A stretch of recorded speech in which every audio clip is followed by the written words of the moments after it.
ஹாய்ங்க எல்லாரும் எப்படி இருக்கீங்க? லாங் வீடியோ போட்டு பார்த்தீங்கன்னா, ரொம்ப நாள் ஆயிப்போச்சுன்னு நெனைக்கிறேன். நானும் வீடியோ போடணும்னு ட்ரை பண்ணிகிட்டே இருக்கேன். ஆனா, அந்த டைம் வந்து கிடைக்கவே மாட்டேங்குது. ஒரு குழந்தைய வச்சு சமாளிக்கிறதே கொஞ்சம் கஷ்டமான வேலை. இதில் 2 குழந்தைய வந்து நம்ம அட் அ டைமில் பார்க்கணும். லீவ் வேறு விட்டாங்களா, அதனால் பார்த்தீங்கன்னா தம்பிக்கும் லீவ் விட்டாங்க. 2 பேரையும் கொஞ்சம் சமாளிக்கிறது கொஞ்சம் டஃப்பான டாஸ்க்காக தான் போயிட்டுருக்குது. அதனால தான் பார்த்தீங்கன்னா வீடியோஸ் போட முடியல. இந்த வீடியோ பார்த்தீங்கன்னா, குழந்த பிறக்கறதுக்கு ஒரு 10 நாள் முன்னாடி எடுத்தது. குழந்த பிறந்துச்சு அப்படின்னா, நமக்கு வந்து தேங்காய் எண்ணெய் வந்து பியூரா தேவைப்படும். கொஞ்சம் எண்ணெய் வந்து காலி ஆயிடுச்சு. அதனால் வந்து இருக்கிற தேங்காயை ஆட்டி வச்சிடலான்னு பார்த்தீங்கன்னா, எல்லாம் வேலை செஞ்சுட்ருந்தோம். காலையிலேயும் நேரமே பார்த்தீங்கன்னா, தடபுடலா ஏதோ ஒன்று சமையலை பண்ணிவிட்டு, எனக்கு கைக்கு வந்ததை எடுத்து டக்குன்னு சமைக்க ஆரம்பிச்சிடுவேன். மற்ற நேரத்துலேயே கொஞ்சம் அப்படி தான் இருக்கும். அதுலேயும் இந்த ப்ரெக்னென்சி டைமில் பார்த்தீங்கன்னா, ரொம்ப கொஞ்சம் டாஸ்க் மாதிரி தான் இருந்துச்சு எனக்கு. காலையில் எந்திரிச்சா அந்த சமைச்சு எல்லா வேலையும் முடிக்கிறது அப்படிங்கிறது.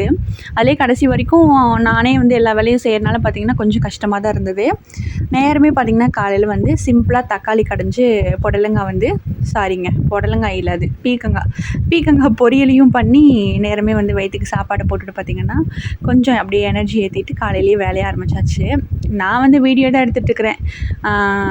வீட்டில் இவரும் பார்த்திங்கன்னா தம்பியும் தான் 2 பேரும் தான் வேலை செஞ்சுட்டு இருந்தாங்க. நான் எப்போவுமே சொல்கிறது தான், எந்த வேலை செஞ்சாலும் பார்த்திங்கன்னா குழந்தைங்கள வந்து அந்த வேலையில் இன்வால்வ் ஆக விடுங்க. ஏன்னா அவங்களுக்கு வந்து எல்லா கஷ்டமும் தெரியணும்.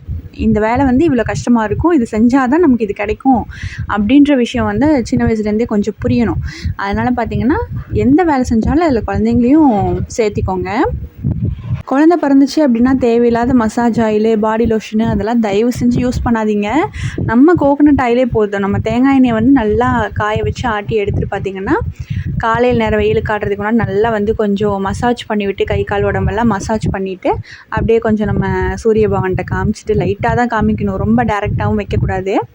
கொஞ்சம் நேரம் காமிச்சிட்டு பார்த்திங்கன்னா, நல்லா கொஞ்சம் லைட்டாக அப்படியே அந்த உடம்பு சூடு ஏறினதுக்கப்புறம் எடுத்துகிட்டு, அதுக்கப்புறம் கொஞ்சம் நேரம் ரெஸ்ட் விட்டுட்டு குளிக்க வச்சிடணும். அந்த மாதிரி இருந்துச்சுன்னா குழந்தைங்க நல்லா தூங்குவாங்க, உடம்புக்கு ரொம்ப நல்லது. இந்த மாதிரி நல்லா தேங்காயை வந்து 2 2 நல்லா வெட்டி வச்சிடணும். வெட்டி வச்சதுக்கப்புறம் பார்த்திங்கன்னா, ஒரு 2 நாள் காய விட்டிங்கன்னா அதுவாகவே அழகாக வந்துடுங்க. அது வந்ததுக்கு அப்படி வரல அப்படின்னாலும் அழுங்காமல் வந்து இந்த திருப்புளி இந்த மாதிரி பொருள்லாம் வச்சுருப்போம் இல்லையா ஷார்ப்பாக, அதை வச்சு அழுங்காமல் எடுத்துட்டிங்கன்னா ஈஸியாக வந்துடும். அதுக்கப்புறம் இன்னும் ஒரு நாள் காய விட்டிங்கன்னா போதும், சூப்பராக காஞ்சிரும். அதிகபட்சமே 4 நாள் தான், வெயில் எப்படி அடிக்குதோ அதை பொறுத்து தாங்க. நாங்கள் பார்த்திங்கன்னா 3 நாள் காய வச்சுட்டு அதுக்கப்புறம் வந்து நாங்கள் எப்போவுமே கழுவி மறுபடியும் தான் தேங்காய் எண்ணெயை ஆட்டுவோம். ஏன் அப்படின்னா சாப்பாட்டுக்கும் நாங்கள் வந்து அதுதான் யூஸ் பண்ணுவோம். இந்த தடவை ஒரு 5 6 லிட்டர் வர அளவுக்கு மட்டும் போதும், அளவாக வந்து ஆட்டிக்கலாம் அப்படின்னு சொல்லிட்டு.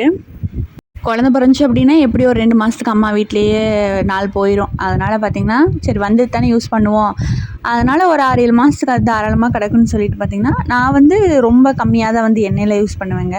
அது ரொம்ப நல்லது. அதுவும் இல்லாமல் தேங்காய் எண்ணெய் வந்து தாராளமாக நீங்கள் வந்து பயன்படுத்துங்க. ஏன்னா தேங்காய் எண்ணெய் வந்து சிலர்லாம் கொலஸ்ட்ரால் யூஸ் பண்ணக்கூடாது அப்படிலாம் சொல்லுவாங்க. அதெல்லாம் ஒன்றுமே கிடையாது. அந்த காலத்தில் பார்த்திங்கன்னா நல்லெண்ணெய் தேங்காய் எண்ணெய் தான் ஃபஸ்ட்டு வந்து சமையலுக்கே பயன்படுத்த ஆரம்பித்தாங்க. இப்போ தான் வந்து அதெல்லாம் தேவையில்லாதது அப்படின்னு சொல்லிட்டு யூஸ் பண்ணக்கூடாதுலாம் நிறையா வந்து சொல்லிகிட்ருக்குறாங்க. ஹார்ட்டில் ஏதாவது ப்ராப்ளம் இருக்கவங்க அது கொலஸ்ட்ரால்லாம் கம்மியாக சேர்த்தணும் அந்த மாதிரிலாம் இருக்கிறவங்க டாக்டர் வந்து வேணாம் அப்படின்னு சொன்னாங்கன்னா அவாய்ட் பண்ணிக்கோங்க. இல்லைன்னா தாராளமாக பயன்படுத்துங்க, ரொம்ப நல்லது. எங்கள் வீட்டு சின்ராசு எப்படின்னு பார்த்தீங்கன்னா, இவர் தாங்க. இவர் வந்து கொஞ்சம் நான் சொல்லிக்கிட்டே இருப்பேன். ஆனால் அது வந்து அப்படியே அந்த வேலை பெண்டிங்லேயே இருந்துகிட்ருக்கும். அவருக்கு திடீர்னு வந்து அந்த வேலையை செஞ்சு முடிச்சிடணும்னு தோணுச்சுன்னா என்ன நினைப்பாருன்னு தெரியாது, எவ்வளோ வேலை இருந்தாலும் கடகடன்னு செஞ்சு முடிச்சிடுவார். அந்த மாதிரி தான் இப்போ சின்ராஸோட பையனும் பார்த்திங்கன்னா அப்படி தான் வந்து வளர்ந்துட்டுருக்குறேன். அவனும் அதே மாதிரி தான் பண்ணிகிட்ருக்குறான். இந்த வீடியோ எதுக்குன்னு பார்த்திங்கன்னா, கொஞ்ச நாள் முன்னாடி, அதாவது ஒரு வாரத்துலேருந்தே எடுத்துகிட்டு இருந்த வீடியோ. எதுக்காக அப்படின்னு பார்த்தீங்கன்னா, நிறையா பேர் வந்து திருப்பி கமெண்ட்ஸில் நீங்கள் சொல்கிற ஒரே விஷயம், ரொம்ப ஹெல்த் கான்ஷியஸாகவே சாப்பிட்றீங்களே, வெளியில் எதுவும் சாப்பிட்டா ஏதாவது பண்ணிக்குமா அந்த மாதிரிலாம் கேட்குறீங்க. அதெல்லாம் கிடையாது. ப்ரெக்னெண்ட்டாக இருக்கப்போ நம்ம சாப்பிட்ற ஃபுட்டு வந்து இந்த ப்ளசண்டா வழியாக வந்து நஞ்சுக்கொடி வழியாக வந்து நல்லதாக தான் எடுத்துகிட்டு போகும்னு சொல்லுவாங்க. அதுக்காக ரொம்ப கெட்டது சாப்பிடாதீங்க. நானும் வந்து டாக்டர் அப்பாயின்மெண்ட்டுக்கு வெளியில் போகிறப்பெல்லாம் வந்து பிரியாணி இதெல்லாம் நல்லாவே சாப்பிட்டு தான் செஞ்சேன். ஆனால் அந்தளவுக்கு நம்ம சாப்பிட்டோன்னே உடனே தூங்குறதோ ரெஸ்ட் எடுக்கிறது அந்த மாதிரி பண்ணாமல் இருந்துட்டால் போதும். நைட்லேயே பிரியாணி சாப்பிட்டு வந்திருக்கேன், வந்துட்டு ஹாட் வாட்டர் வச்சு குடிச்சிட்டு கொஞ்ச நேரம் நடந்துட்டு தான் தூங்குவேன். அந்த மாதிரி இருந்துச்சுன்னா ஒன்றும் பண்ணாது தாராளமாக. அதெல்லாம் நம்மளதெல்லாம் பார்த்திங்கன்னா கொஞ்சம் கிராமத்து உடம்பு இல்லை, அதனால் சீக்கிரமாகவே செரிச்சிரும், ஒன்றும் பிரச்சனை இல்லை. அப்புறம் இந்த எண்ணெய் கழுவி தான் நான் வந்து நாங்கள் தேங்காய் நாட்டுவோம்னு சொன்னேன் இல்லையா, அதை பற்றி சொல்லிட்டு இருந்துட்டு அப்படியே மறந்துட்டேன் பாருங்கள். அது வந்து கழுவிட்டு யூஸ் பண்ணுறப்ப நம்ம சமையலுக்கு வந்து யூஸ் பண்ணுறதுக்கு ரொம்ப நல்லது.